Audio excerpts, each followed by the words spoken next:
Hi, my name is Lara Blair, and I own Lara Blair Images Portrait Studio in Camas, Washington. And today I'm going to talk to you about creating your own home photography business. The first thing you need to do is to learn how to work your camera, read your manual from front to back so that you're completely comfortable with all the operations with your camera.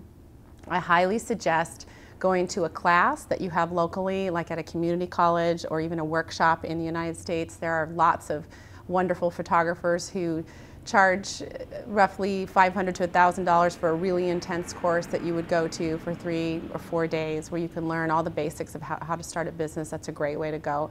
Online, there are tons of sites that teach you the basics. You need to understand f-stops, shutter speeds. I think a lot of people just expect to go right into the business without really knowing the basics of photography, and honestly, people want to buy portraits that are accurate in terms of exposure and composition. Learning all those things from a photography teacher, like I said, at a community college would be a great way to start. And then from there, when you really have it under your belt and you feel like you're comfortable with your camera and you're comfortable with photography in general, then you start going out into your community and you offer to take pictures of people for free. That's a great way to start. Say, I'm starting a business, I need to build a portfolio. That's a really nice term to use because it's professional sounding. And you bring the people into your home. If you do not have lights, because that's something you're going to have to learn as well, you can shoot by window light. Set up a piece of fabric or something that you're comfortable with for a backdrop, sit next to it, put your subject next to a window and reflect a little bit light with a white sheet or even a piece of tin foil. You can start really basic in the beginning and take pictures and practice. Play with the light, practice interacting with children. Children can be difficult at different times of day. Learn what times of day are good to shoot, like don't shoot near nap time, don't shoot when they're hungry. Talk to the parents, get a word of mouth going. So when you start to get better and better and your pictures start to get better and better, women will talk, moms talk to each other. It's a really great way to start. And from there, you start your marketing of your business. You'd have to decide, is it going to be something you want to do in your home, or do you want to take it out of your house? A lot of photographers do both, and they both work, but you have to understand that when people come into your home, it has to be clean. You have to look the part for what you're charging. Deciding on prices is something that you can really learn about on ilovephotography.com and other websites. I swear, if you just plunk in portrait photography, a million sites will pop up. There are a lot of moms becoming photographers these days. That's a great place to start.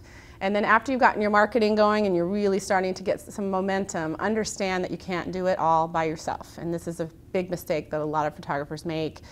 You just get burned out. You're editing the images in Photoshop. That's another thing that you really have to have down pretty well. Some great Photoshop classes you can take at community colleges in the area, wherever you are. It's a huge thing right now. There are a lot of great books on the market. If you go on Amazon.com, plunk in Photoshop skills, a million books will pop up, and that's a great way to start. From there, talk to people that you might want to help you out, you know, a little assistant to come in and help you, even if it's just doing errands and delivering packages or packaging things, because the last thing you want to do at night after you've been shooting and editing all day is package your portraits. Great way to start. Some people will work just for the experience to be working with you as you get better and better in your photography career. They want to learn from you. Some basic equipment that you're going to want to have to start this new career that you've got going on, obviously, is a camera. You want to figure out which camera you want to go with. Nikon is obviously one a lot of people know about, Canon, Pentax.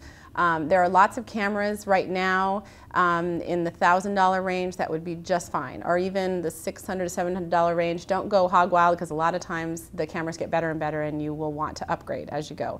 A tripod is really important, especially if you're shooting inside with window light, because it's low light. You're going to have a low shutter speed. You don't want your camera to shake, so a really good tripod.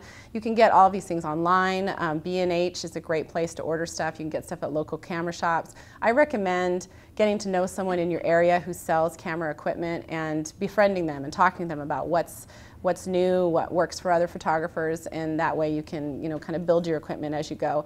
If you want to do lights, that's another whole can of worms. You need to do some research first about lighting. You can use one light and one reflector to really do a lot of great pictures, and make sure that it's not over the top expensive, because again, you're going to want to upgrade later on. So the main thing is, got to understand that camera, really be comfortable with shooting, look at other photographers' websites that appeal to you, what kind of style. Find your own style. It's really important to not imitate others. Imitating others in the beginning when you're playing around is fine, but when you're really selling your stuff, have your own style. And then from there, market yourself like crazy. Word of mouth is the best way to go. And then from that, decide where you want to do it, either out of your home or in your home, and you're on your way.